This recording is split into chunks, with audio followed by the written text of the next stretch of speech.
everyone. Good morning, good afternoon, and good evening for everyone who are watching this video. Welcome to our Group 6 presentation with the topic Logical Thinking. We are Group 6 consisting by Sekar Mufidiyah Yahya, Janatun Alia, Monique Elizabeth Natalia, Hawa Aulia Duha, Cantika Aisyah Ria Ulhaq, and the last one, Krisantus Jordi Serahaba. In this presentation, we will cover about definition of logical thinking, type of logical thinking, and real-life application of logical thinking. We will also discuss about logical errors and how to avoid them. We hope this presentation will provide more valuable insight for everyone. Okay, now let's move to first presentation will be delivered by Cantika Aisyah with the topic definition of logical thinking. Cantika Aisyah, time is yours. Thanks Sekar, I'm Cantika Aisyah. Here I'm responsible to present definition of logical thinking. Logical thinking is the ability to analyze situation to produce reasonable solutions. This skill is crucial as it helps individuals make critical decisions, solve problems, create innovative ideas, and set achievable goals. Logical thinking occurs when someone can explain why and how a result is obtained, draw conclusions from available premises, and infer based on specific inference rules. There are two main types of reasoning in logical thinking: inductive reasoning and deductive reasoning. Inductive reasoning allows individuals to make generalization based on specific data, while deductive reasoning enables conclusion to be drawn from established premises. These types of reasoning are highly necessary for students, particularly those in elementary education. The characteristics of logical thinking include the ability to generalize and establish causal relationships, which are similar to the traits of logical reasoning. Next presentation will be presented by Hawa Aulia to sum up the topic type of logical thinking. Hawa Aulia, time is yours. Thanks Cantika, and Hawa Aulia here. I'm responsible to present definition of inductive reasoning.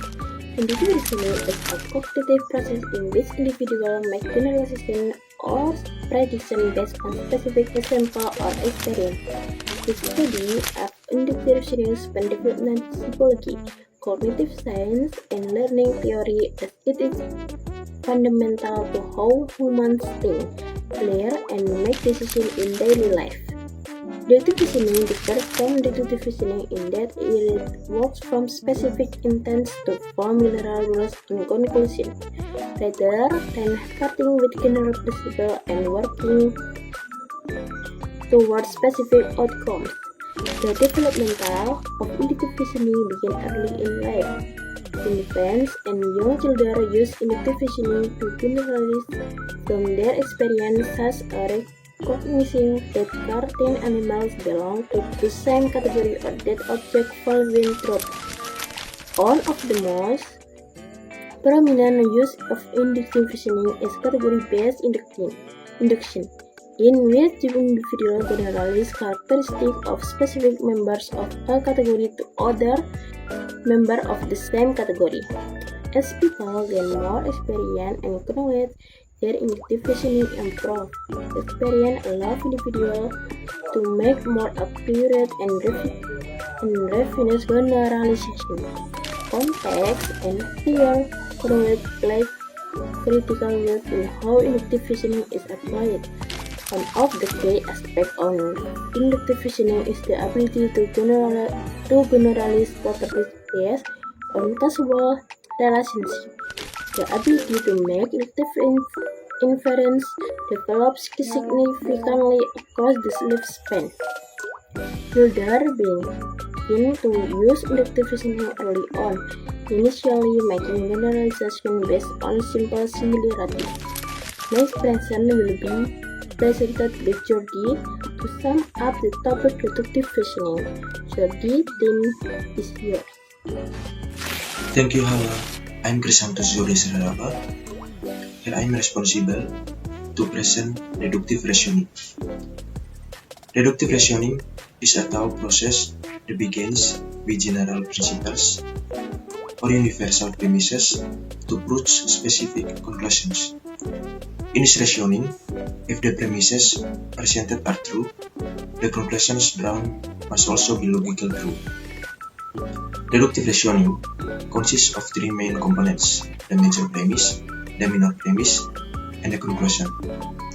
The major premise is a general statement, the source as the foundation, while the minor premise is a specific statement related to the major premise. The conclusion is then drawn as a logical result of the relationship between the two premises. For example, from the major premise, all students who study diligently will succeed, and the minor premise, Tiara is a student who studies diligently. The logical conclusion is Tiara will succeed. The advantage of deductive reasoning lies in its ability to prove logical and clear conclusions if the premises used are correct. This reasoning is useful of constructing valid arguments. On the other hand, deductive reasoning has limitations such as its reliance on the truth of the premises. If one premise is invalid, the conclusions drawn will also be invalid. Additionally, this reasoning cannot be used to discover new information. It only reinforces existing information. Next presentation will be presented by Jaina to sum up the topic predicate thinking. Jaina, the time is yours. Thanks Jordi, I'm Jana. Here I am responsible to present predicative thinking. Predication is interpreted here as a mental competence seemingly unique to humans that is earnestly engaged when one explicitly associates properties with object, action with agents, relationship between two or more objects, and so on. Predicative thinking is not the only way in which thought can go astray. Logical errors are common. These errors include overgeneralization, false analogy, appeal to authority, circular reasoning, and ad hominem attacks. Overgeneralization, also known as hasty generalization, occurs when one draws conclusions that far exceed the facts that inspired them. An analogy consists of observing that two fundamentally different things share some similarity, but a false analogy occurs when the comparison between the two things is not appropriate. Appeal to authority is characterized by referring to someone who is respected or believed to have good information when one's logic or reasoning is weak. Circular reasoning happens when someone's premise contains the conclusion that I aim to reach. Ad hominem attacks focus on negative attribute of a person and use this to discredit other aspects of their behavior. The capacity for predication does not to seem to be innate or learned, but is a universal ability among humans. In some mysterious way, predication success in producing thoughts and sentences that are greater than the sum of their parts. The mental competence for predication, confusing in the both as nature and history, still awaits a coherent and reasonable explanation. Next presentation will be presented by Monique with the topic logical error.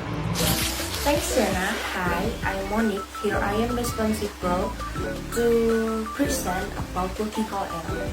Logical error were operationally defined as the selection of objects which have one or two stimulus dimensions incorrect on the first trial, and the selection of objects which have one or two stimulus dimensions correct on the second trial.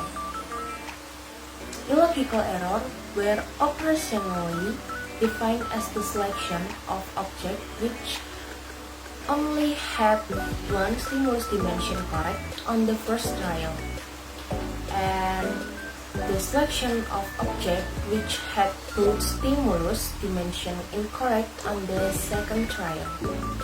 It was found that there was an inverse relationship between absolute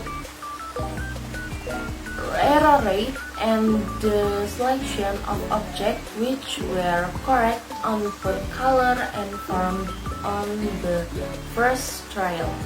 The concept of logical error has two main meanings, a narrow sense and a broad sense.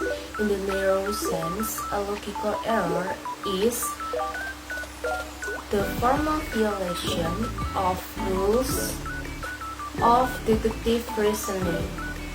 In the broad sense, it refers to any illogical move or mistake in thinking.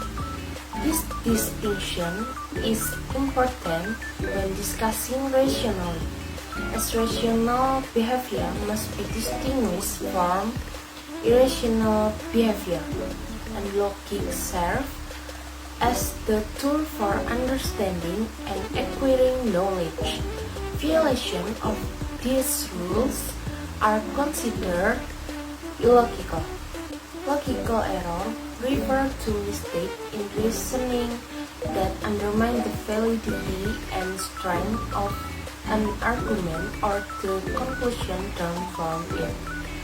This error can occur at various stages of thinking, ranging from the interpretation of premise, the application of logical rules, to the conclusion that are derived from those premises.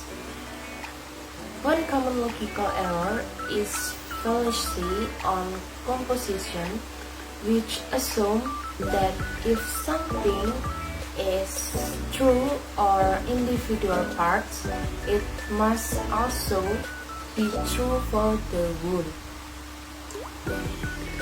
Next presentation will presented by Sekar. Okay, thank you Moni. I'm Sekar Muktidial Yahya. Here I am responsible to present both conclusion of the topic logical thinking. To sum up, logical thinking is an important skill that helps us make better decisions, solve problems, and think in creative ways. Today we have talked about two main types of logical thinking, inductive and deductive reasoning. Inductive reasoning helps us make general conclusions from specific examples, while deductive reasoning helps us draw specific conclusions from general ideas. We also look at predicative thinking, which connects threat to object, and discuss common logical mistakes like overgeneralization, circular reasoning, which can weaken our thinking.